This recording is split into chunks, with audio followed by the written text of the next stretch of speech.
पाकिस्तान में नई खबर ये है कि अल जज़ीरा पर पाबंदी लग गई है। अल जज़ीरा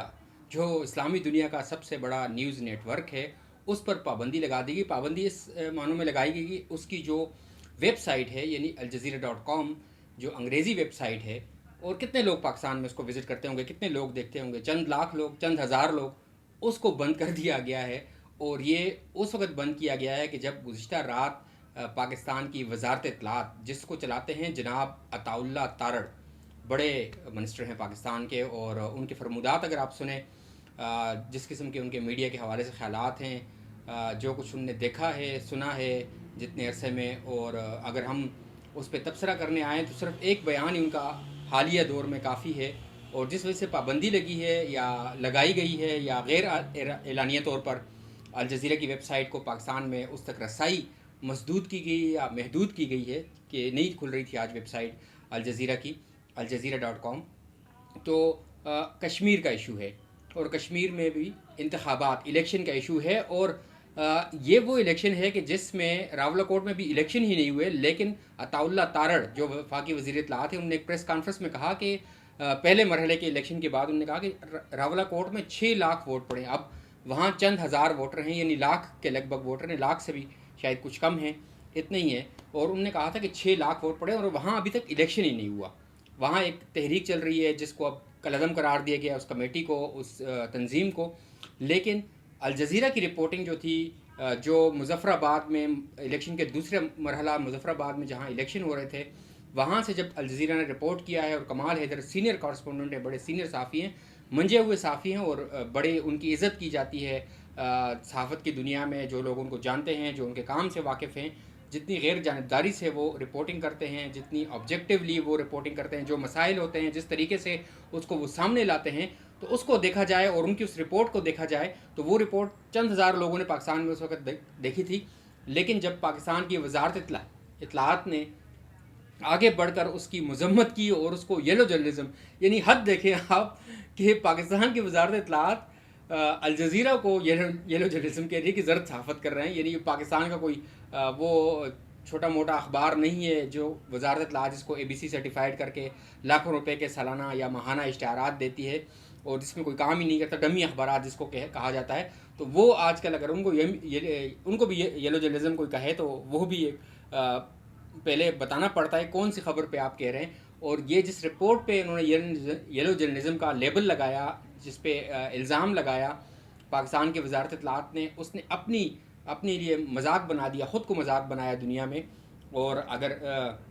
इसकी डिटेल देखी जाए, फिर बहुत से लोगों ने उस रिपोर्ट को जाके देखा कि उस रिपोर्ट में ऐसा क्या था। तो वो रिपोर्ट बड़ी कम्प्रीहेंसिव जामे रिपोर्ट है और विजुअल हैं उसके साथ, यानी वो वीडियो रिपोर्ट है। कोई ये नहीं है कि वो उधर इधर की मार रहे हैं या ख़ुद से कोई तबसरे कर रहे हैं या तज्जिए कर रहे हैं, नहीं, वो ऑन ग्राउंड रिपोर्ट है, ग्राउंड में खड़े होके। अब दिलचस्प बात यह है कि वज़ीर इत्तलाआत अता तारड़ ये समझ रहे होंगे कि ये बाकी भी पाकिस्तान टीवी हैं, और सबको पाकिस्तान टीवी जो उन्होंने हाल ही में लॉन्च किया है और जिसकी वो लिस्ट नहीं दे रहे कि उसमें कितने एंकर्स भर्ती किए गए और कितने लाख तनख्वाह पे, यानी मिलियंस ऑफ रुपीज़ आप कौमी ख़जाने के ऐसे लोगों पे लुटा रहे हैं जिनकी वर्थ अगर प्राइवेट सेक्टर में देखी जाए तो चंद लाख रुपए की भी नहीं है। उनको 2-2, 3-3 और 4-4 मिलियन पे भर्ती किया हुआ है। और जब कोई RTI फाइल करता है या वैसे पार्लियामेंट उनसे मांगती है, स्टैंडिंग कमेटी में भी कई बार उनसे पूछा गया है, पिछले स्टैंडिंग कमेटी के इजलास में, कायमा कमेटी का जो इजलास था उसमें इसी बात पे तलखी भी हुई। सहर कामरान जो पीपल्स पार्टी के सेनेटर हैं वो उठ के फिर उन्होंने बाइकाट किया, चली भी गई। और उसकी भी वजह यही थी कि वो लिस्ट मांग रही थी। उस प्रोसेस का मालूम होना चाहिए लोगों को। जो कौमी ख़जाने से आप जब भर्ती करते हैं किसी सहाफ़ी को या किसी एंकर को, किसी भी मुलाजिम को, जब आप एक सरकारी टीवी में भर्ती करते हैं तो उसका एक प्रोसेस होता है। पहले एक इश्तिहार दिया जाता है, उस इश्तिहार के अगेंस्ट लोग अप्लाई करते हैं, कितने लोग हैं और उनका क्राइटेरिया क्या है। फिर उसमें से जिसको भर्ती किया गया उसका टेस्ट और इंटरव्यू कब लिया गया, कैसे लिया गया, और उसमें उसने कितने नंबर्स लिए या कितने बाकी लोगों के बाद के मुकाबले में कितना वो आउटस्टैंडिंग था, उसकी परफॉर्मेंस या उसकी कारकर्दगी या उसका पीछे प्रोफाइल जो है वो कितना मजबूत था कि आपने उसको लिया और बाकी लोगों को नहीं लिया। लो तो ये तमाम तफसीलात सामने आनी चाहिए। लेकिन अता तारड़ और उनकी वजारत अभी तक, ये पाकिस्तान टीवी जब से लॉन्च हुआ है अब तक, ना उसके डिजिटल प्लेटफॉर्म का और ना उस टीवी का जो स्क्रीन पे आ रहा है, उन दोनों के जो एम्प्लॉयज़ हैं, मुलाजमीन हैं, वहाँ पर जो भर्ती किया गया है, اس کسی پروسیس کے بارے میں نہیں بتا رہے، حالانکہ وہ قانونی طور پر اس کے پابند ہیں، پارلیمنٹ کو بتانے کے پابند ہیں، لوگوں کو بتانے کے پابند ہیں، کیونکہ یہ لوگوں کے ٹیکس کے پیسے ہیں جو وہاں پر بانٹے جا رہے ہیں، دیے جا رہے ہیں۔ تو ایسے لوگ جن کی اگر پرائیویٹ سیکٹر میں ان کی کوئی ورتھ نہیں تھی، ان کی کوئی اہمیت نہیں تھی، اور ان کو آپ نے بھرتی کر لیا ہے، جس بھی جو کوئی آپ نے میرٹ تو بنایا ہوگا نا، کوئی کرائٹیریا تو بنایا ہوگا، تو بتائیں لوگوں کو۔ تو وہ عطا تارڑ اور ان کی وہ وزارت الجزیرہ کو یلو جرنلزم یعنی زرد صحافت کا الزام دے رہی ہے۔ اب وہ اس پہ کیا کہے بندہ، یہ تو المیہ کا بھی المیہ ہے۔ اور الجزیرہ کے جہاں تک تعلق ہے تو اسلامی دنیا میں اس کا جو نام ہے سب کو معلوم ہے، ترکی کا TRT بھی ہے، بڑا جو Turkish T V and radio جو ان کا ایک بڑا سرکاری سیٹ اپ ہے، پوری دنیا میں ان کے کارسپونڈنٹ ہے، پوری دنیا میں وہ دیکھا جاتا ہے، لیکن اس کی وہ کریڈیبلٹی نہیں ہے جو الجزیرہ نے اپنی بنائی ہے۔ دنیا میں صحافت میں ساکھ ہوتی ہے، اگر آپ کی ساکھ ہے تو آپ سب کچھ ہے، جب آپ کی ساکھ ہی نہیں ہے تو کچھ بھی نہیں ہے۔ تو پاکستان ٹی وی کہاں سے اپنی ساکھ بنائے گا؟ اور الجزیرہ کو آپ اگر یہ جرنلزم کہیں گے تو اس کی اس رپورٹ کو اگر ہزاروں لوگ دیکھیں تو وہ لاکھوں لوگوں تک چلی جائے گی، اور پاکستان میں اگر آپ اس کی ایکسیس روکتے ہیں، اس تک رسائی روکتے ہیں اس کی ویب سائٹ پہ، تو لوگوں کے پاس بہت سے ذرائع ہیں اس کی ویب سائٹ کو دیکھنے کے۔ آج کل ڈیجیٹل دور ہے، اور جس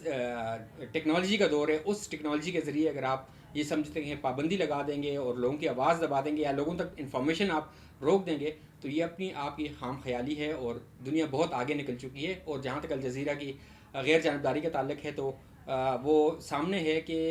جب 6-7 ملکوں نے جو گلف اسٹیٹس تھی، یہ ذرا پرانی بات نہیں ہے، 4-5 سال پرانی، 2021-22 میں جب مقاطعہ کیا تھا اس کا پورا قطر کا، تو اس میں یہ بھی تھا کہ الجزیرہ پہ بھی ان کی بڑی تنقید تھی کہ الجزیرہ رپورٹنگ جو کرتا ہے، یعنی سعودی عرب، متحدہ عرب امارات، مصر، بحرین، ان ملکوں نے جب اس کا ایک سراؤنڈنگ جو اس کے ممالک ہیں ان نے اس کے بائیکاٹ کر دیا تھا قطر کا، کچھ مسائل پہ، سیاسی مسائل تھے یا سفارتی مسائل تھے، تو اس میں الجزیرہ سے بھی بڑے ناراض تھے، لیکن تب بھی الجزیرہ اسی طرح رپورٹنگ کر رہا تھا، اور اس وقت تک رپورٹنگ اب بھی اور اس کے بعد سے بھی اور اس کے پہلے بھی اسی کی رپورٹنگ جو ہے وہ اسی طرح گلف اسٹیٹ کے بارے میں۔ ہاں ان کا ایک ہے کہ جب سے اس کو بنایا گیا، ظاہری بات ہے اس کی داغ بیل ڈالی، اس کی بنیاد ڈالی قطر کے شاہی خاندان نے، اور قطر کی حکومت اس کو فنڈ کرتی ہے، سرکاری ٹی وی ہے قطر کا ایک قسم کا، یا فنڈڈ ٹی وی ہے جو سرکار چلاتی ہے جس کو، یا سرکار اس کو فنڈ دیتی ہے، تو اس کے شاہی خاندان کے بارے میں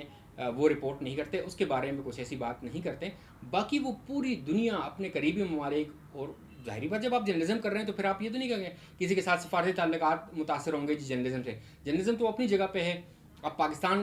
کیا قطر سے اس کے بارے میں وہ کر سکتا ہے؟ یعنی آپ نے مذمت کر دی، یہ لو جرنلزم کا بھی خطاب دے دیا، لیکن آپ میں اتنی ہمت ہے آپ کر سکتے ہیں، آپ قطر کے شاہی خاندان کو کہہ سکتے ہیں، یا الجزیرہ سے آپ براہ راست پروٹیسٹ کر سکتے ہیں۔ پھر آپ ایک اور آپ نے یہ ایک نیا وہ کیا حماقت کہ آپ نے کہہ دیا جی وزارت اطلاعات اب NOC لے، جی جو بھی انٹرنیشنل میڈیا پاکستان میں کام کرتا ہے وہ وزارت اطلاعات سے NOC لے کے جا کے رپورٹنگ کرے، یعنی لاہور، کراچی اور اسلام آباد، راولپنڈی بڑے جو شہر ہیں، اس کے علاوہ اگر کسی نے کسی شہر میں جانا ہے تو وہ NOC لے آپ سے، یعنی آپ NOC دیں گے تو کیا پھر وہ آزاد رپورٹنگ نہیں کریں گے، آپ کی مرضی کی رپورٹنگ کریں گے؟ یا کسی کو آپ NOC نہیں دیں گے تو کیا وہ رپورٹ نہیں کرے گا، وہ لوکل چینل سے اس سے لے کر اپنے انالیسس نہیں کرے گا، کیا وہ بلینک ہو جائے گا؟ ایسا نہیں ہوتا۔ یہ اس دنیا میں اب 2026 ہے، کچھ عقل کو ہاتھ لگائیں، کچھ سمجھیں کہ دنیا کہاں سے کہاں پہنچ گئی، اور آپ سمجھ رہے ہیں کہ آپ انفارمیشن کا فلو روک دیں گے۔ اور پاکستان میں اگر آپ الجزیرہ.com کو بلاک کر بھی دیں گے تو الجزیرہ کی ایکسیس پوری دنیا میں، الجزیرہ کو باقی دنیا دیکھتی ہے، تو باقی دنیا میں جو آپ کا امیج جا رہا ہے، جو رپورٹ ہو رہا ہے، آپ اصل میں اپنے چہرے کو صاف کیجئے، جو آپ کے چہرے پہ مٹی یا دھول یا جو بھی ہے،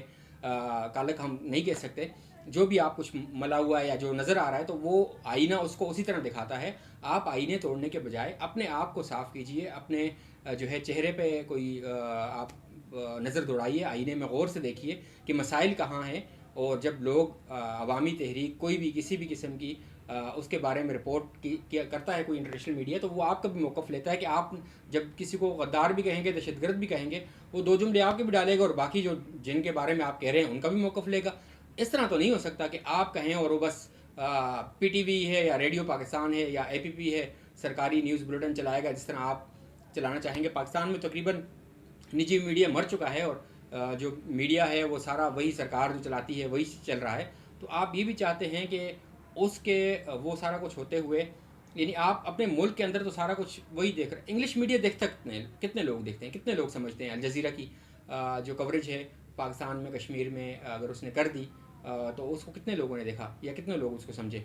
कहाँ उसका तर्जुमा हुआ, उर्दू में तो था नहीं वो। तो अगर आप इस तरह का वो करते हैं तो आप बैन अवी दुनिया में अपना मजाक उड़ाते हैं, अपने आप को मजाक बनाते हैं। और क्या कल को CNN आएगा तो आप ट्रंप को कह दें कि इसको रोकें जी, ये हम नहीं करने देते इसको, या ये नसील है, या स्काई न्यूज़ को आप रोक देंगे। अब BBC के साथ आपने पहले किया, BBC उर्दू के बारे में आपने बड़ा वो किया जी, ये फ़लाँ फ़लाँ लेबलिंग आपने की, लेकिन क्या हुआ? जब रिपोर्ट होगी, जब कोई चीज़ होगी तो रिपोर्ट होगी ना। जब कोई चीज़ नहीं होगी ग्राउंड पे, रिपोर्ट कैसे होगी? तो ये ग्राउंड रिपोर्टिंग थी। आपसे पहले भी वज़ीर इत्तलात जो हैं बताता रहा, इनसे पहले भी बड़े वज़ीर इत्तलात आए, हमने बड़े देखे। हमने मैं तो 2001-2 से देख रहा हूँ इस शहर में कितने कैसे कैसे वज़ीर इत्तलात आए और क्या कुछ उन्होंने कहा। शेख रशीद ने भी एक दौर में, उनका बड़ा गलगला था। आज देखें ना कहाँ है वो नाला लही तक नहीं बना सके, जो नाला लही उनका ख्वाब था कि मेरा नाला लही जो है ख्वाब है। तो बात ये है कि ये दुनिया इस तरह चलती रहेगी, और आप कुछ थोड़ा बहुत अक्ल को हाथ लगाएं और अपने आप को जो है ना दुनिया में मजाक ना बनाएं। किसी वेबसाइट को ब्लॉक करने से जो उसके कंटेंट है, उसका मवाद है, वो उसकी तरसील आप नहीं रोक सकेंगे, वो ज़्यादा लोगों तक पहुंचेगी। आप बजाय ये कि ज़मीन पे अपने जो मसाइल हैं उसको ख़ुद हल करें, लोगों से बातचीत करें। इलेक्शन में अगर लोगों ने वोट नहीं डाला तो रिपोर्ट तो यही होगा वोट डाल रहे हैं। आपके कहने से तो 6 लाख वोट नहीं पड़ेंगे। जहाँ इलेक्शन नहीं हुआ, वज़ीर इत्तलात कह रहे हैं कि वहाँ 6 लाख वोट पड़ गए थे, तो इस तरह तो वोट नहीं पड़ेंगे।